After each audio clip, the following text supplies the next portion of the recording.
संतोष खुशी से अपना सारा सामान बैग में पैक कर रहा था। पास में खड़े सूबेदार सिंह बहादुर ने पूछा, जनाब क्या बात है, बड़े खुश नजर आ रहे हो, घर जाकर क्या करने वाले हो? खुशी की बात तो है ही बहादुर। मैं घर जाकर सबसे पहले अपनी बीवी से मिलूंगा। उसके बाद जब तक छुट्टी रहेगी तब तक पिताजी के साथ खेती बाड़ी में हाथ बटा लूंगा और सोच रहा हूँ कि छोटी बहन के लिए एक अच्छा सा लड़का भी ढूंढ दूं ताकि उसके भी हाथ पीले हो सके। वैसे बहादुर, तुम क्या करने वाले हो इन छुट्टियों में? जनाब 1 साल बाद मेरी रिटायरमेंट होने वाली है। ये मेरी आखिरी छुट्टी होगी। करने के लिए तो बहुत कुछ है। वैसे भी इस साल मेरी बिटिया 10वीं के बोर्ड एग्जाम देगी। सोच रहा हूँ उसके अच्छे नंबर आ जाए तो पूरे गांव में लड्डू बांटूं। बहादुर, मुझे पूरा भरोसा है तुम्हारी बिटिया के अच्छे नंबर आएंगे, पर एक शर्त है, सबसे पहले लड्डू तुम मुझे खिलाना। संतोष और सिंह बहादुर ने हंसते हुए सामान पैक किया। बहादुर ने संतोष का सामान गाड़ी में रखा। संतोष गाड़ी में बैठकर रेलवे स्टेशन के लिए रवाना हो गया। संतोष ने अपनी बीवी अनीता को फोन करने के लिए जेब से फोन निकाला कि तभी संतोष को उसके senior officer major Somnath Sharma का फोन आया। Captain Santosh Kumar speaking sir. Santosh, तुम जहां भी हो जल्दी से जल्दी रामेश्वरम आर्मी कैंट पर पहुंचो। जी जनाब। कॉल कट होते ही संतोष ड्राइवर से कहकर सीधा रामेश्वरम जा पहुंचा। रामेश्वरम जाकर संतोष ने सिंह बहादुर से पूछा तो पता चला कि रामेश्वरम के समुद्री तट पर कुछ आतंकवादियों ने स्कूल की ओर से मुंबई के लिए टूर पर जा रहे बच्चों और टीचर्स के एक शिप को हाईजैक कर लिया, जिस वजह से पूरे आर्मी स्टाफ में भगदड़ का माहौल बना है। सिंह बहादुर ने संतोष को बताया कि मेजर सोमनाथ शर्मा ने उन्हें तुरंत बुलाया है। मेजर सोमनाथ शर्मा ने संतोष और बहादुर के अलावा 10 सिपाही और बुलाए थे। मेजर ने 4-4 सिपाहियों की 3 टीम बनाई थी। हर एक टीम के कैप्टन को अलग अलग तरीके से एंट्री करने के लिए प्लान बताए गए। मेजर सोमनाथ शर्मा ने हर टीम को उसका एक कोड नेम दिया। संतोष टीम सी के कैप्टन था, जिसमें उसकी टीम में सिंह बहादुर भी था। टीम ए को बोट के जरिए बातचीत से सब ठीक करने का काम मिला। टीम बी हेलीकॉप्टर के जरिए शिप पर निशाना बनाए रखेगी और हरकत होने पर तुरंत एक्शन लेगी। टीम सी को सबसे मुश्किल टास्क मिला। टीम सी को पानी के अंदर तैर कर जाना होगा और शिप के पिछले हिस्से से एंट्री करनी होगी। मौका मिलते ही हालात पर काबू पाने की कोशिश करनी होगी। तीनों टीमें अपनी अपनी पोजीशन लेने के लिए रवाना हो गई। संतोष ने सूबेदार सिंह बहादुर से हंसते हुए कहा, बहादुर, ये मिशन पूरा करते हैं, फिर तुम अपनी आखिरी छुट्टी पर जरूर जाना। ये कहकर टीम सी अपनी पोजीशन लेने के लिए नाव से पानी में कूद जाती है। इसके आगे का सफर उन सबको पानी के अंदर रहकर तय करना था। दोनों टीम अपनी पोजीशन ले लेती है।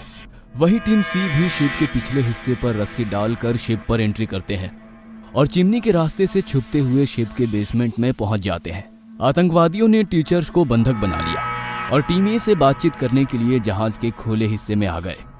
टीम ए के कैप्टन सुधीर सिंह ने आतंकवादियों से कहा, आप सभी अपने हथियार डाल दें और जल्दी से जल्दी खुद को हमारे हवाले कर दें।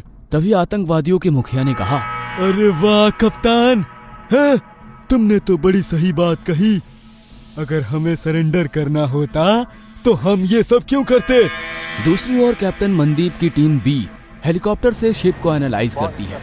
कैप्टन मनदीप अपने साथियों को माइक्रोफोन के जरिए बताते हैं उन्हें अब तक 8 आतंकवादी दिखाई दिए हैं, जिसमें 4 आतंकवादियों ने टीचर्स को बंधक बनाया है।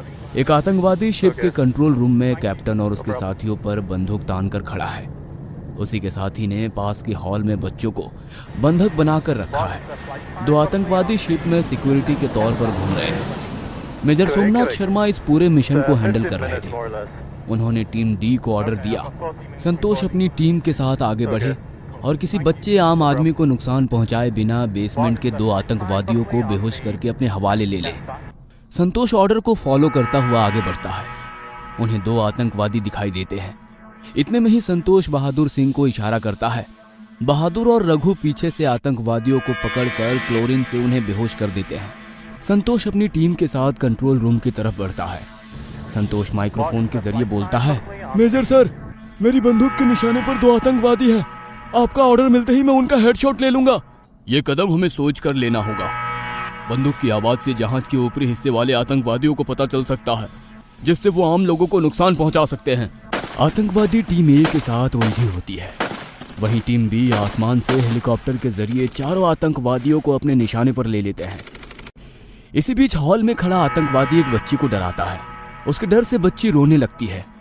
आतंकवादी ने एक बच्ची को देखा और गुस्से में बोला, एकदम चुप हो जा लड़की, वरना मैं तुझे गोली से भून कर रख दूंगा।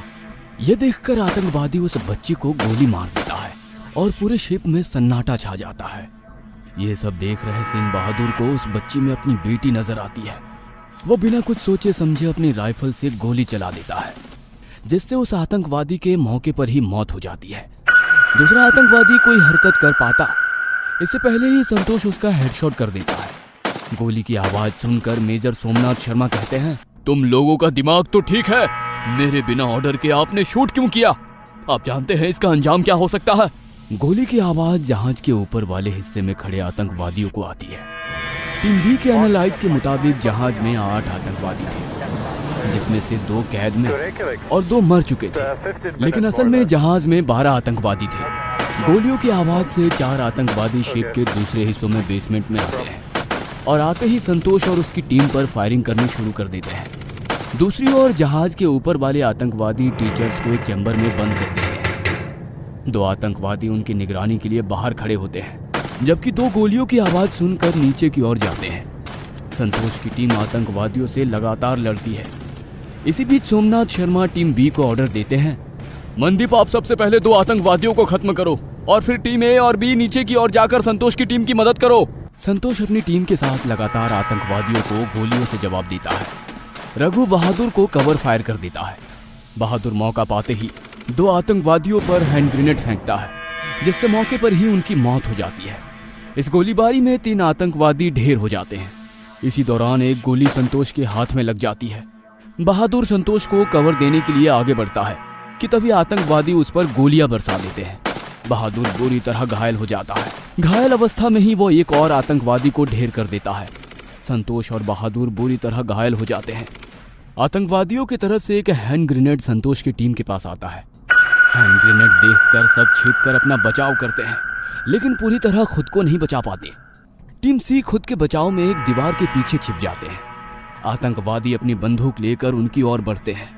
तभी बहादुर अपनी टीम को हाथ दिखाकर सिर हिलाता है और एक साथ आतंकवादियों पर फायरिंग करनी शुरू कर देते हैं। कप्तान मनदीप जहाज के ऊपरी हिस्से पर खड़े आतंकवादियों को भी खत्म करते हुए आगे बढ़ते हैं। सभी टीमें शिप के निचले हिस्से में पहुंच जाती है। जिन आतंकवादियों ने टीम सी को घेर रखा था, उन्हें एक एक कर मार गिराती है। सभी फौजी खुश हो जाते हैं और संतोष के पास जाते हैं। संतोष के हाथों में बहादुर अपनी आखिरी सांसों से लड़ रहा होता है। खुशी का माहौल दुख में बदल जाता है। बहादुर संतोष से बोलता है, जनाब, मेरे परिवार से आप मिलने जाना। मेरी बेटिया और पत्नी से कहना मैं उनसे बहुत प्यार करता हूँ। अपना ख्याल रखना और मैं हमेशा उनके साथ हूँ। उनकी यादों में। जय हिंद। संतोष बहादुर से कुछ और कह पाता, इससे पहले सूबेदार सिंह बहादुर देश के लिए लड़ते हुए शहीद हो गए। सबकी आंखों में आंसू छलक आए। सूबेदार सिंह बहादुर को संतोष अंतिम यात्रा तक लेकर जाते हैं और उन्हें सलामी देते हैं।